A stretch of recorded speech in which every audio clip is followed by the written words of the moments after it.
Edge of Eternities releases in about a month and a half, give or take, and I'm being generous, which is wildly close to Final Fantasy's release. And while I'm not surprised by Wizards of the Coast doing these close releases for certain things, I do question putting a set right after Final Fantasy with the massive popularity that set has had and expecting it to have even a chance. Maybe you did lure in some new players who are going to start getting the next product. I'm certainly more excited about Edge of Eternities than I am Spider-Man, but that's just me right now. But we did get some very early vendor previews over the weekend. There was MagicCon going on, and I thought it'd be good to talk about them. Just take a quick break from the Final Fantasy market coverage, which has been wild, but I know it's brought a ton of new viewers. So if you guys have been here or are new to the channel because of that, thank you so much for giving us a chance. Hope you stick around. Do a bit of a mix of, fun stuff, coverage, whatever. But let's look at Edge of Eternity, shall we? So I'm going to pretend that no one has seen this yet. So this is Edge of Eternities, which is the next in-universe set that is releasing, like I said, August 1st. I'm recording this on June 22nd, so it's less than a month and a half. But that's crazy. Previews will be starting in less than a month. Let's look at the breakdown of the set as we often do and see if we can maybe figure out, whether or not this is going to be worth our while. So Edge of Eternities is going to have its own expansion symbol, obviously. It's going to have the EOC expansion symbol, which means Commander. And then we have EOS. So as many people theorize, there is a bonus sheet with the set. We're going to take a look at exactly what that constitutes in just a moment here. And then, of course, special guests will return. They were not in Final Fantasy, but they are back, which is great. I do like the special guest mechanic quite a lot. So we've got a subset, which typically is almost always better for a set's value. We saw Outlaws had a decent subset. Wilds of Eldraine had a good subset. There are plenty of sets that, are enhanced by having the bonus sheets. Final Fantasy's bonus sheet has been really popular as well. So here's how this is how this is going to work. We've got Edge of Eternity's Commander. We've got Stellar Sights, which is the bonus sheet, and special guests, all Commander, legal, vintage legal, etc. So no changes to any of that, although there is a ruling change for Commander we'll get to in a minute here.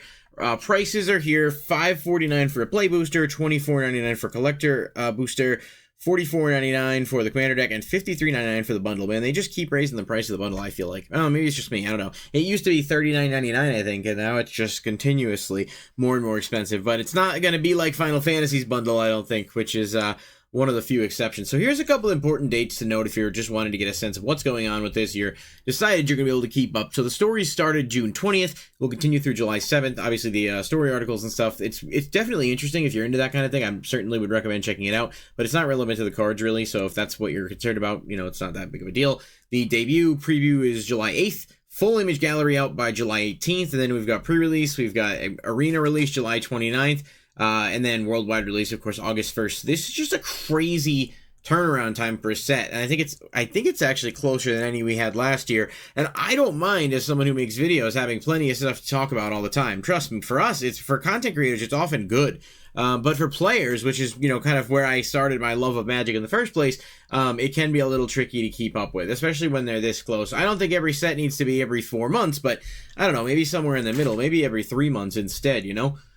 So here's what we're looking at in terms of story elements here. We've got Tezzeret. We know he's going to be in here. I believe he's the only Planeswalker that will be in here. This Tezzeret is actually pretty good, and I think at some point in the near future we'll do a full video breaking down the cards and whatnot. I definitely think this is going to be a very combo-oriented card. It will just, it's available in everything, which is great. Some story details.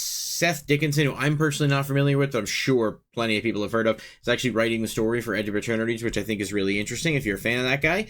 So might be worth looking into. I'm going to have to check that out. Now, we have the cards. There is a brand new artifact, which is Spacecraft. This is similar to Vehicle, so it's going to be like a subtype.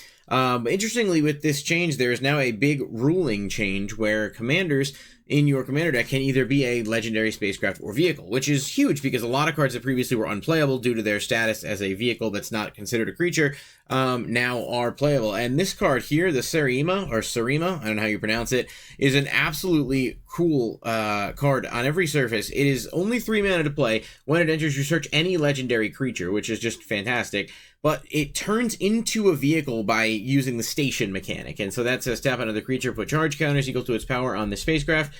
Do this only as a sorcery. I like the idea of turning it into an artifact creature. It's not really that different from Crew, but mechanically it feels more relevant. And this card is really, really good. In addition to just being a generically good searcher for legendary creatures, it's gives all your other legendary creatures indestructible.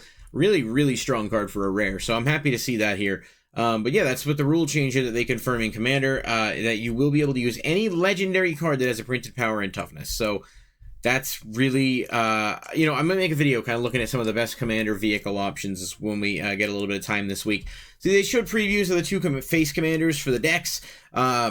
You know, if you're interested in these things, these are actually the alt commanders, I'm sorry. So they didn't show the main face commanders, but these are the alternate ones that come in the deck.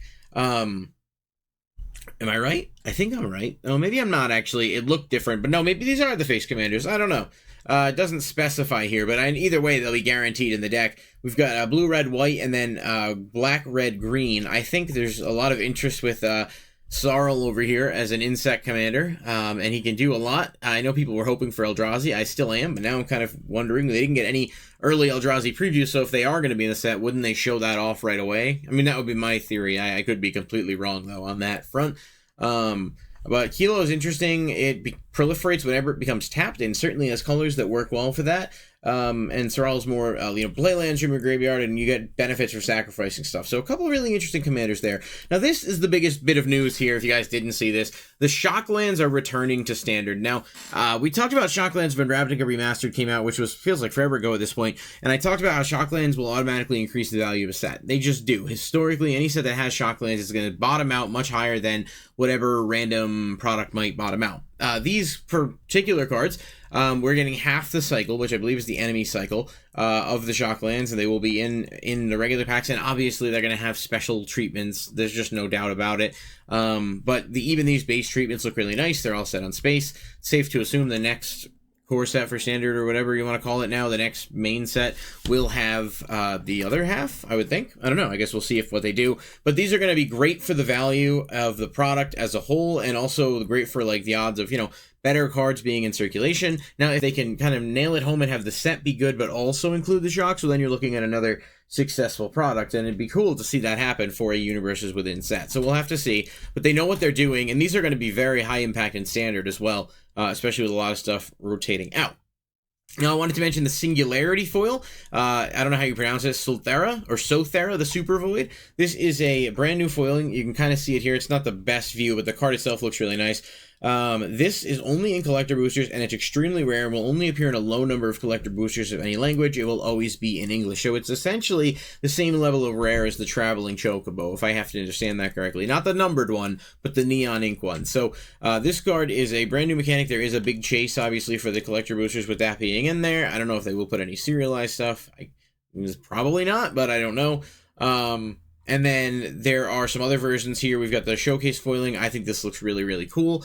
And even the regular foiling is kind of neat. And this card is going to be good. I think this card, along with the shocks, if they deliver with the other aspects of the set, we could be looking at a significantly better than expected product. This is a 2 black legendary enchantment. Says whenever a creature you control dies, each opponent chooses a creature they controls and exiles it. At the beginning of your end step, if a player controls no creatures, sacrifice Sothera, then put a creature exiled with it onto the battlefield under your control with 2 additional +1/+1 counters. It is it's like a combination of like Grave Pact or No Mercy and like I don't even know more resources, but it only costs 4. It's a legendary enchantment, so obviously there's that, but this is a very, very good card that I just can't see a situation where it doesn't see play. And it's got some chase artworks here. This feels like I don't want to say staple because I think that's way too hyperbolic, but it definitely feels like a card that's going to become on that list of like, if I'm playing black, do I auto-include this because of how good it is? Or, you know, I don't know. Maybe that's just me, though. What do you guys think of Sothera? Let me know in the comment section. Now we've got Stellar Sights lands. These are really cool. We know for sure that Mutavault and Unavault is going to be getting a reprint. The treatment on these are awesome. And they are going to be in both products, obviously. I think the rarity is going to be 1 in 8 packs, but that's not 100% confirmed yet. And then we have these poster Stellar Sights cards, so it's more of a poster frame. These are collector booster only. So the land reprint set that they're including in here with like non-standard lands and the special treatments is what they're banking on to like really hard carry this product. And I think lands could certainly do it. So lands from the Stellar Sights bonus sheet, those are all going to be in collector boosters, but the poster Stellar Sights is only in collector boosters. So that's the way that's going to go. One of 8 Edge of Eternities play boosters will have a land. So that's pretty cool. And it looks like you're guaranteed to get at least one in a collector booster. So, all right. So that all makes sense. I see what they're saying. Okay. Pretty cool. Tezzeret, Borderless, Triumphant. I don't love this artwork, but I think it's fine. People may like it. The Borderless Celestial lands are so cool, and they remind me very much of the Infinity ones, obviously being set in space. Just some amazing, amazing lands that they just continue the streak of great designs. And I believe there are going to be Galaxy Foil versions of some of this stuff. But I'm not 100% sure on that. Yeah, so the Galaxy Foil treatment returns across multiple cards. You can find them only in collector boosters. Non-foil and traditional foil versions can be found in regular boosters. So Galaxy Foiling will be coming back, and there will be specific cards that get it. It's one of my absolute favorite foiling styles. I think it looks so good. It looks like they have the breakdowns here for the actual products. Art cards will now only be in collector boosters, which is interesting. It looks like it'll be an art card or a token in your collector booster. Collector boxes are going to have a solid breakdown here as well, including a Galaxy Foil that you could get. You'd either get it in the bonus sheet or you'd get it on the traditional lands. So it's essentially like you can get one in every collector pack. That's nice. I hope that they're not too hard to get, but I guess we will. I guess we'll have to wait and see. Commander decks are here. Bundle, same deal. And the bundles look like they will come with Borderless Celestial lands, 5 of each. That's pretty cool. Pre-release kit is kind of what it is. But right now, they've kind of laid this out for us, very basic, but the land bonus sheet is going to be what they rely on to carry the set, I think. And the lands in general in Magic are some of the most expensive cards in the game. So if the bonus sheet is good for the lands, then that's all right for everybody. But it's going to be kind of interesting to see what comes of that when we get to the end. So, like in terms of the end of the sheet and whether or not we know the full breakdown. So I want to know from you guys what you think at this point. Do you think the set is interesting? I think they're doing all the right things to try to follow up with a strong set that should appeal to both collectors and players, but it's going to be hard to follow up Final Fantasy no matter what. Obviously, I'll make more videos covering things as they come out about the set. Let me know what you guys think, and I'll catch you in the next video.